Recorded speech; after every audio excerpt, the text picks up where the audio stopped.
You ever just look at a ring or a necklace and really wonder why? Why do we do this? Why do we decorate ourselves?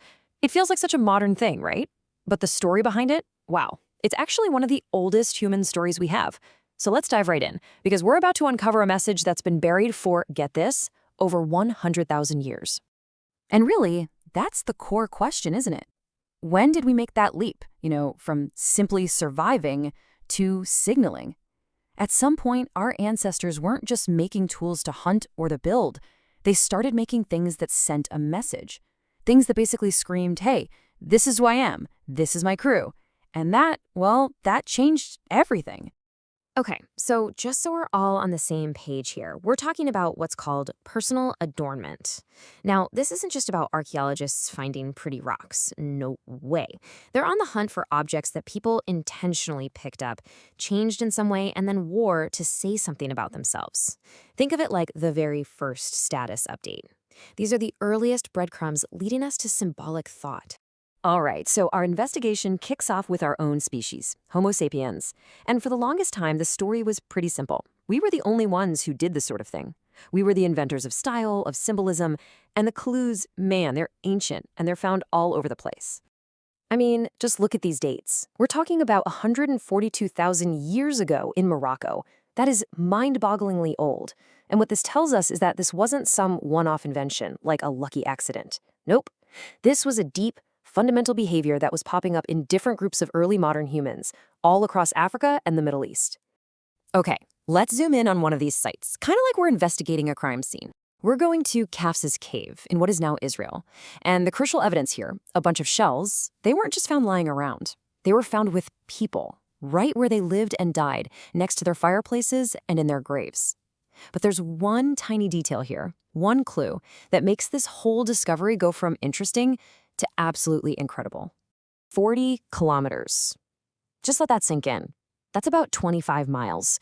I want you to burn that number into your brain because it is the single piece of evidence that turns a handful of shells into a profound ancient statement. So what's the big deal about 40 kilometers? Well, this is why it matters. These shells came from the Mediterranean coast. That means someone or some group carried these things 40 kilometers inland. And on top of that, some of them were even stained with red ochre, this natural pigment. I mean, come on. You don't walk 25 miles just to get some random shells and then accidentally paint them. This was 100% deliberate. This was symbolic. So for a long, long time, the case seemed pretty open and shut. Modern humans invented symbolism. We were the ones who started expressing ourselves. Story's over, right? But you know how it is with any good mystery. Just when you think you've got it all figured out, bam, the evidence throws a massive curveball your way. And this discovery changed everything. That old idea of Neanderthals as, these brutish, purely practical cavemen, it just started to completely fall apart because new evidence started rolling in that showed they were doing it too. They were picking out special objects, changing them and wearing them. And some of the evidence is, well, it's just astonishing. Okay, let's look at Exhibit A. These are the Caprina eagle talons from a Neanderthal site in Croatia. And get this, they're dated to 130,000 years ago, an absolutely incredible age. And one look tells you these are way more than just leftovers from a meal. So when the scientists did the forensic work on these talons, putting them under the microscope, a clear story emerged. They found deliberate cut marks, but not the kind you'd get from butchering an animal. They found polishing and wear patterns that screamed, I was strung on a cord and worn. And then the smoking gun, tiny microscopic traces of fibers and pigments. These weren't just claws. They were almost certainly jewelry. And it wasn't just a one-time thing. This wasn't some fluke. Over in Spain, at a site called Cueva de los Aviones, archaeologists found more proof. Perforated shells, covered in pigments, even complex mixtures of colors. And the date on this Neanderthal handiwork? An unbelievable 115,000 years ago. That's actually older than a lot of the similar stuff we found from modern humans.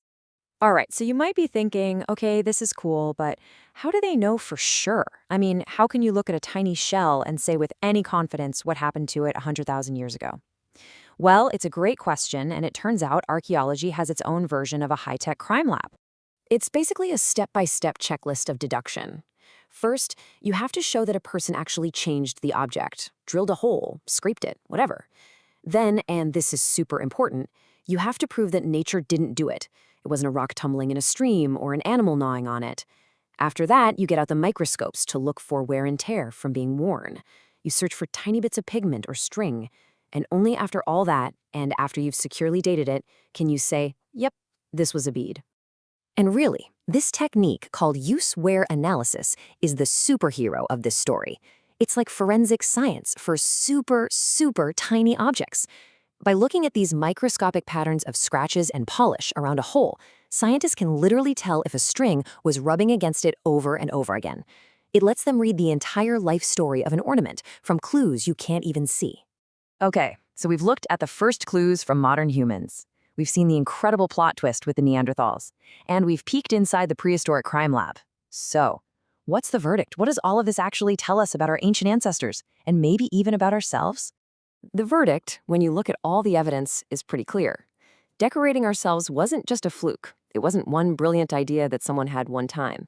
It seems to be this fundamental behavior, a solution to a social problem that just kept popping up again and again, in different places, at different times, and even in different kinds of humans. And what was that social problem? At its core, it was about communication. Maybe this came before complex language, maybe it evolved right alongside it. But these little ornaments, they signaled so much.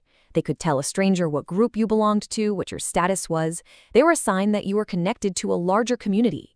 They were, in a way, physical memories, physical beliefs, the very dawn of thinking in symbols. There's a line from one of the sources that just nails it.